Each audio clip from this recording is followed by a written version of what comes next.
it's amazing. And there's a lot of like nonprofits that she's connected with. So you can offer, if you're a starter and you just want to practice for a while, you can choose a nonprofit business.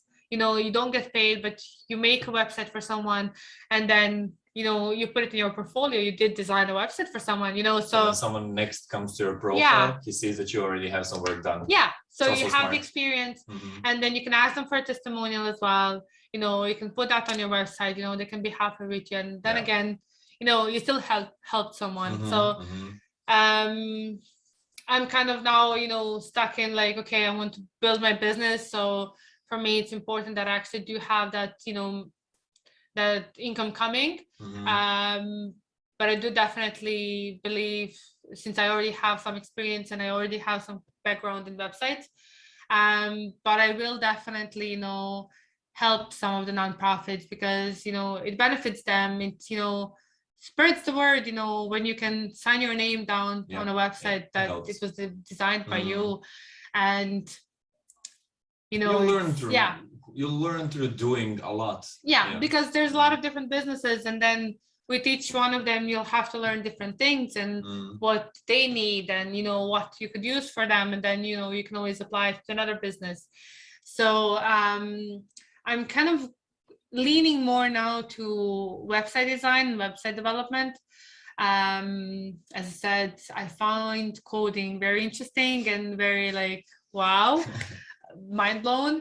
I love the community, and like the vibe there is like that, you know, and everyone's so excited. That's great, because usually people comment on coding that it's more on the boring side, and then nothing happens, that it's very slow, and that it's not a vibrant community. It's more like a relaxed, chill community, you know. No, it's this group of women, it's so fun, and you actually learn how, when you go into that, oh my god, like every website now that I visit for something random, like I'm searching something that I need, you know, and then I'm kind of, you know, exploring something. I don't know, we're going somewhere, and then I'm Googling and I see a website and I'm looking, I was like, oh, I understand this bit, it's not okay, you know, or there's an error, or I see, you know, it's not aligned perfectly. Yes, or I see a line there and there's a line of code showing because they didn't complete it properly. So you actually see on the website a line of code instead of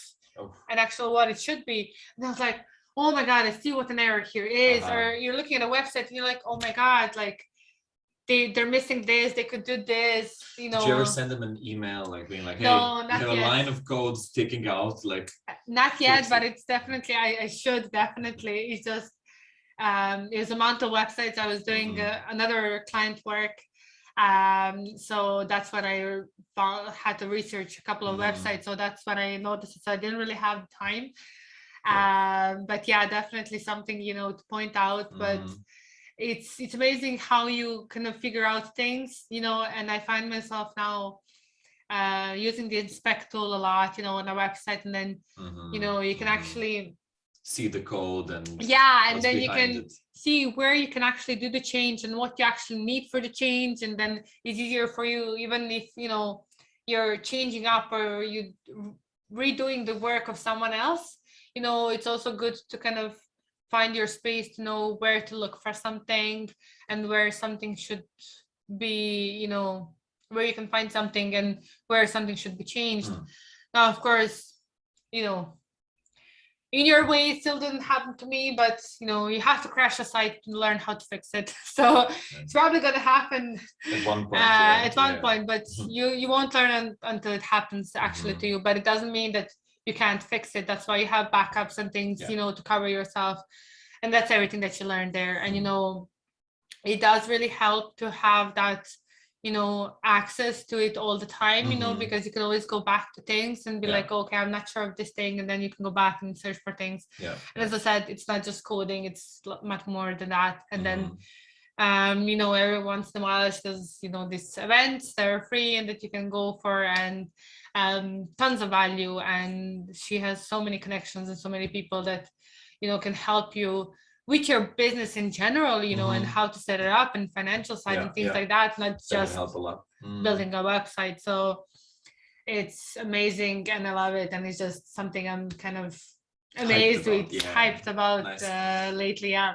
I also think that it's a good niche to go down because with this new whole digital world and everything that's happening, more and more people are just going to need more websites. You know, people are going to start projects, start companies, have passion projects of theirs, and they're going to need someone who can build a website for them. And I just think that opens a lot of opportunities for people. Hey, thanks for watching this video.